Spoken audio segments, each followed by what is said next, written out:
Here we go. Without further ado, let's jump in. There's a concept that these next two pieces kind of go together. We'll see if we have time for both of them. I hope we will. And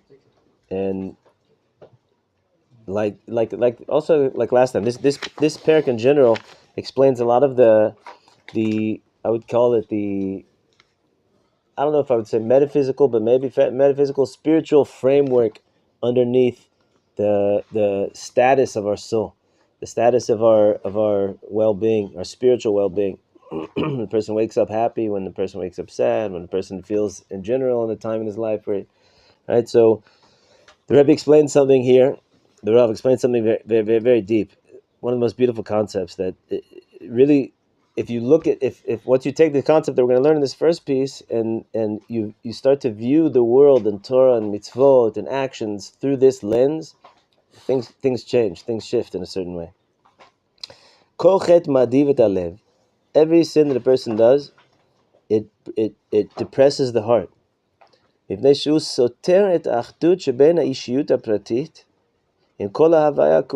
what does it do?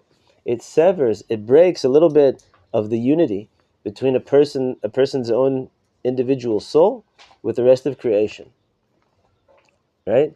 We think that we live in a time, gentlemen, where in general, especially in Western society, where there's such an emphasis on the individual.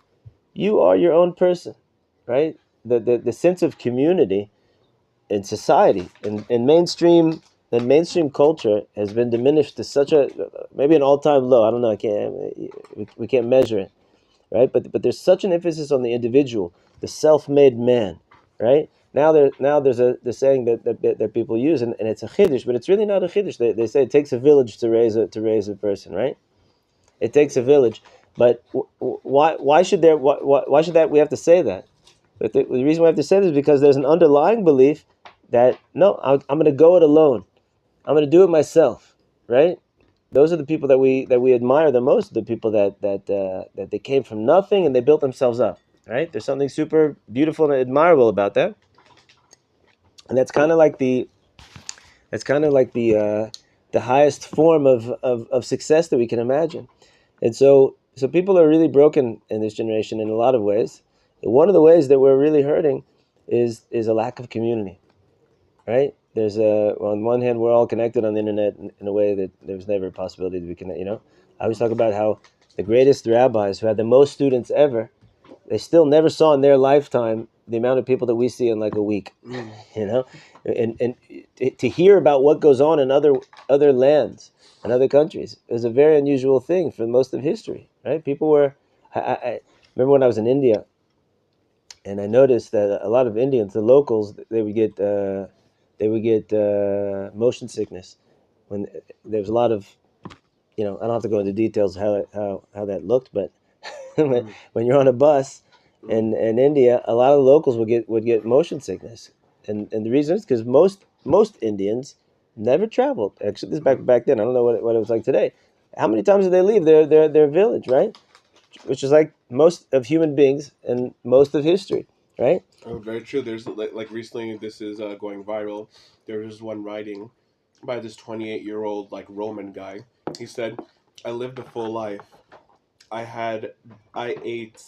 once ate a pear and I had berries 3 times." Right. Yeah. Right. So that's what it is. And now we have access to everything, everywhere in the world, right? Mm-hmm. And on the other hand, so on the one hand, you say, oh, the global community. They talk about the global community, right? The international community.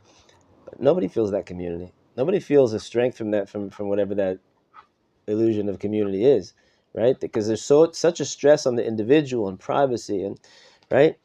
But the reality is, like it or not, and individualistically inclined as we might be, our nature is that we're built together.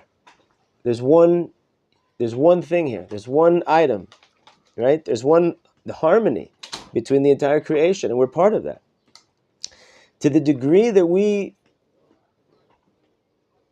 feel that attachment, experience that attachment, and are aware of it, are not doing anything to prevent it, to isolate ourselves from it, we feel a certain kind of wholeness.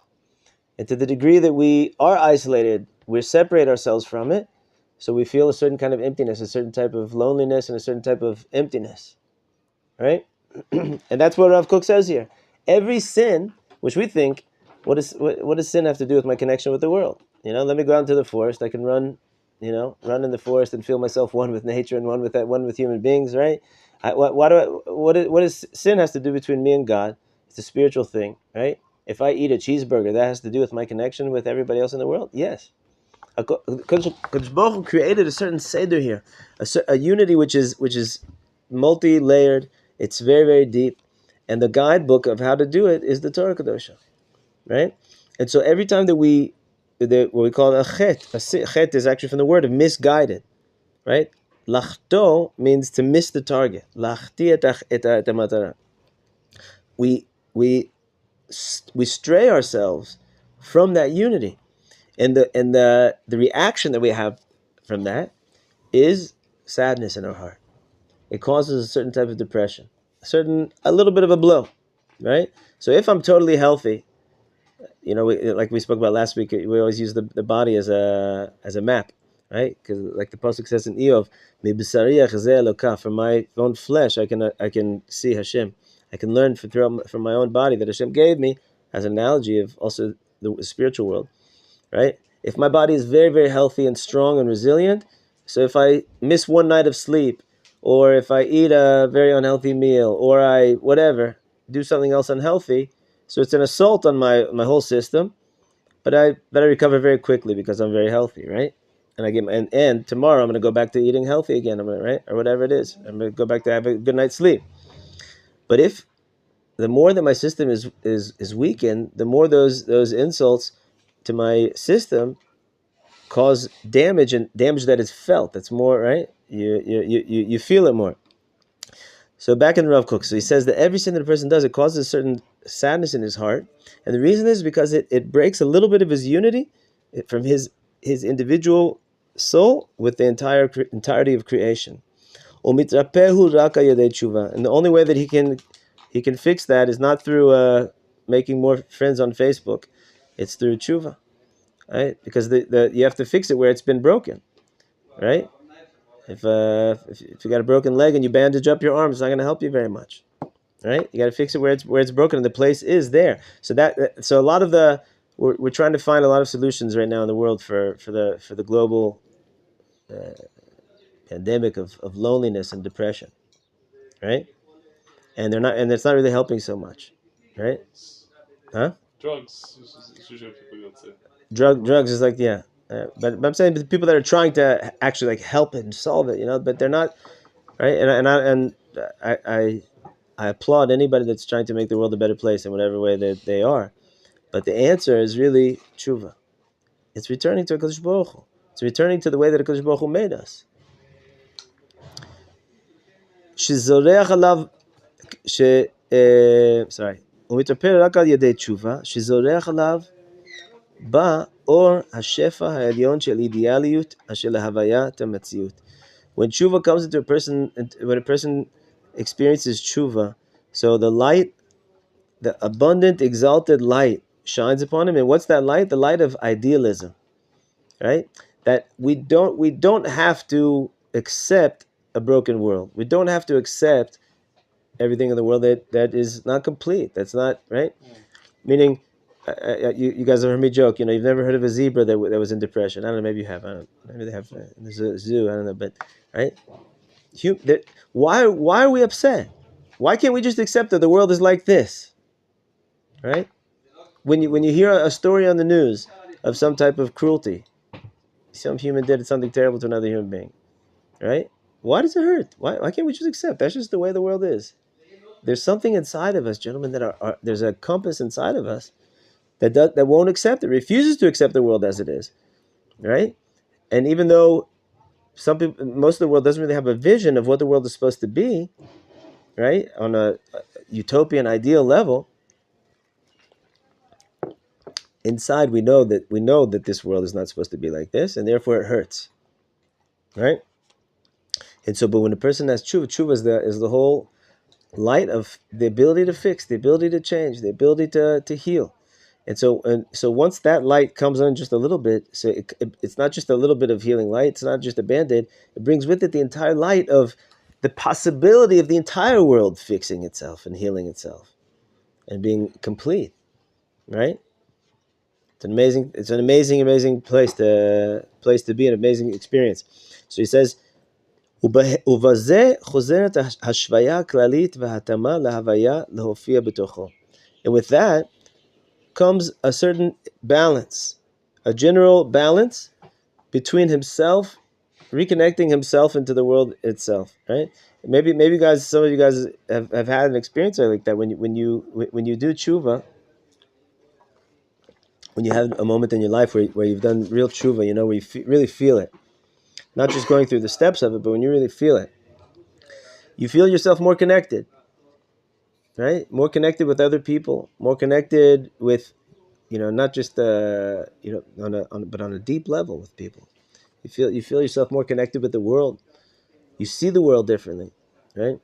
I always say, if you've ever been to the Mikveh Ari in Tzfat, right? So I always say that the best experience is not actually going in the water, but it's when you come out of the room and then you see the hills of Tzfat over there, right? Your eyes are different. You went in with one set of eyes, and you came out with a different set of eyes, right? And that's true of every time you go to the mikveh. And the mikveh is an act of tshuva. It's an act of trying to purify myself, trying to better myself, right? What's that? I want to go to the mikveh of the Ari now. You got Lista over here. It's really nice. And mikveh there? Yeah. Yeah, my Eretz Yisrael is filled with mayanot, filled with springs. You should go as often as you can. As often as you can. It does something, right? But not just that. That's on a. You feel it even viscerally, but just even on a spiritual level, when a person is involved with tshuva, right? You feel yourself realigning with the world. אמנם יסוד הצער איננו מעצם החטא בלבדו.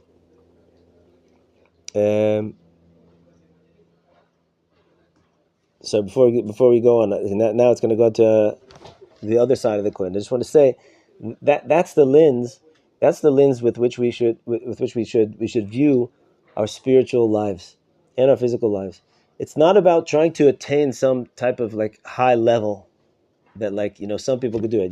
That when we talk about the individual accomplishment of the Western world, so it's all about reaching something that's outside of you. Right, you want to be the best basketball player, the best football player, the smartest, whatever. Right, to win the Nobel Prize, it's always the person that just achieves and reaches this like super high level, right? So and then he has worth, right? But what's everybody else, the rest of like 99% of society left feeling that they don't have so much worth, right? Right. So, but that's not really how it works. Which is not to diminish great accomplishment. Great accomplishment is great accomplishment, right? Great skill is great skill. But your greatness is not dependent on something outside of you. It's dependent on something that you already have. You already have your greatness. Now you have to align yourself with the greatness. You have to become aware of it. You have to step into it. You have to peel away all the things that are blocking you from it. Right? The Kodesh Baruch Hu didn't make you as a mistake. With all of your unique qualities and your unique skills and potential, every single one of us has something that nobody else can provide in this world, and our job is really to be in touch with that, to peel away everything that's blocking us. It's all about recovering a harmony as opposed to achieving something external, right? And that's also true on a physical level, right? Like Rav Kook talked about in the first parak. The first parak we talked about physical tshuva it's not about achieving some type of like high level. Fitness or whatever, physical skill. It's about being back in touch with our bodies in a way that our bodies are supposed to feel, right? If you can imagine that, right? So that's the lens with how Rav Kook views it. It's a beautiful lens to view things. And he goes on, he says, "Omnam yisod hatzara enenu me'etzem hachet bilvado, ki im yisodo shel hachet, umitochen mahalach hanefesh, shenaseh hipuch miseder hayeshut." So he said that the pain, the inner pain that a person experiences when he sinned, it doesn't come from the actual sin itself. Okay, so he ate a cheeseburger, right? HaKadosh Baruch Hu really cares. Is that big of a deal that you would destroy the world and destroyed your life? It's just a cheeseburger, right? Whatever. Whatever. Each particular sin is not such a big deal, right?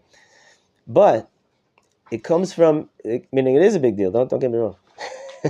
but the point is that that's not the whole Indian here. The Indian is that he separated him. It's the content of the sin, which is a separation from himself being aligned with the order how Hashem created the world. The Piasetzer Rebbe has a sefer, an amazing sefer called B'nei Machshava Tova, and he says over there that a person should sometimes go into a forest or go into a place of nature and notice how everything in nature is doing its job. The grass is growing how it's supposed to, how Kodesh Baruch Hu made it to grow. The trees are growing, the birds are chirping, everything's working in harmony with the Kodesh Baruch Hu. And it's just me why should I be outside of this whole beautiful harmony? And he says, you cry to Hashem and say, I also want to be part of this harmony of this world. I don't want to go against what, right? The world could be a beautiful place, but mankind is doing all kinds of things to stop it, right? So the pain of sin, it really comes from him separating, misaligning himself from the harmony that HaKadosh Baruch Hu put in the world.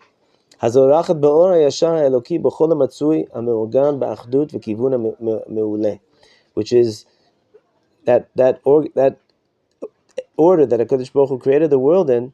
It's shining with straight, pure light, godly light, throughout everything in creation, which is organized with tremendous harmony and unity, and with yeah, that's translated before I said it.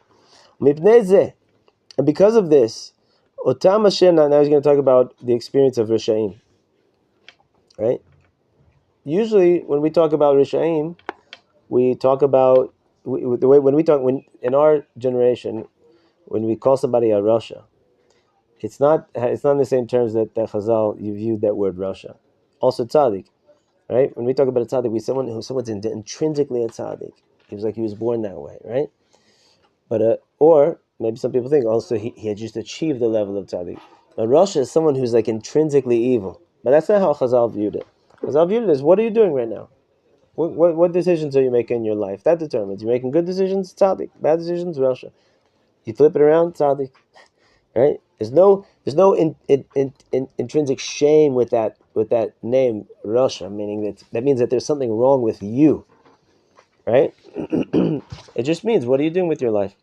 Now here, Rav Kook is going to explain the experience of a Rasha. In the next piece, he explains it much more deeply. Therefore,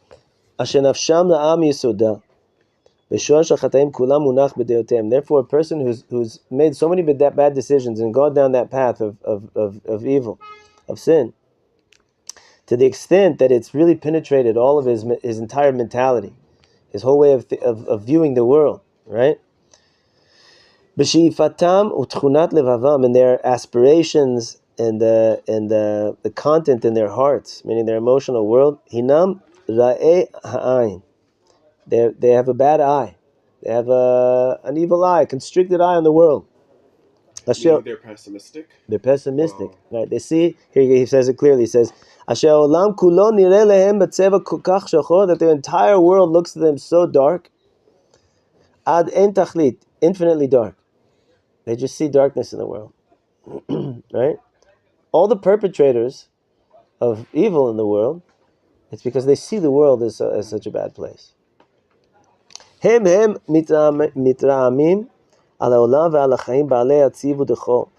so much resentment to the world, right? The reason why they excuse themselves to do such evil things, because every single human being knows in his heart, knows deeply inside of it, in his essence, what's good and what's bad, right? So the ones that are doing all this bad, it's not that they don't know the difference between good, right? Like you say, didn't your mother teach you better? Right? Of course, his mother or somebody, or somewhere they know. And if nobody taught them, inside their own internal compass teaches them, and they go against it, right? But why do they go against it? Because they're so filled with resentment, right? In terminology that we use today, they've experienced so much pain and trauma in their life that right, they're perpetrating it on the world. But the reason is because they feel that the world is so dark. So I got to do what I got to do. to get what I have to get in my life, right? And I deserve to do it, and I'm justified in doing it because bad things were done to me, or the world is a dark place, so it's okay, right? And it says that but they look at life and the world with such darkness, they have such resentment everywhere that they're balei atzivu d'tchol. It's something that the Zohar Kadosh explains, that how different levels of depression. It's very interesting, the different levels of depression. One of them is atzivu d'tchol. Tchol is gallbladder, something connected to the gallbladder, right? Whatever that means, meaning that it's a certain deep kind of depression. אשר לאגם מכל ההוויה הוא שחוק הכסיל אשר לא ידע להבין כי טוב השם לכל. And the mockery that they make of the world, right? They don't take anything seriously, and all the mockery that they try to make in the world, it's really the laughter of a fool. They said because they're totally missing the point. They don't get it that the pasuk says Tov Hashem lakol. Hashem is good to all, right? Meaning that Hashem's infinite goodness is totally apparent and present in everything. Every single place that they see darkness and resentment and pain in the world is really filled with godly light, but they just don't see it. So a lot of times in our generation, you'd say, well, you can't blame them. They've been through so much, right? They've been through so much trauma. So how can you blame them? So it doesn't matter what a person's been through. Their responsibility for their actions, right? If you're struggling, if you're in your pain, and you've been a victim, so you got to do the work. And at this point in history, I don't think there's anybody left that hasn't experienced some of that, right? If not him directly, but at least in his community, his people, right? Obviously, there's not so many people alive left today that are actually survived the Holocaust, but all of Am Yisrael has a continued trauma from the Holocaust, right? It's a very, very deep, very deep. And so a person has to do the work. They have to do the work. And I'm not saying that the work is easy and there's no judgment on anybody. Hashem is the judge, right? But the point is that a person can be so far gone through sin, really, through that disalignment, that he actually sees light. In light he sees darkness. He can't even tell that he's not even open to it, right?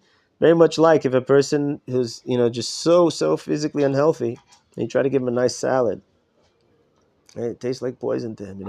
He doesn't want it. Where's my McDonald's, right? It's too hard to even think about, right? Someone who's really I think I told you guys about my wife's uncle, who's it's kind of like a health guru in the Memphis area, alternative health stuff, and he was on a radio show once, and he was talking about the importance of exercise. You guys remember this? No. I tell you this. Anyway, someone called in, a person who was extremely overweight. What do they call it? Morbidly obese, in a very, very, very, very sad way. He said, I literally can't get off the couch. He called him on the radio. And so that my wife's uncle said, well, is there any part of your body that you can move?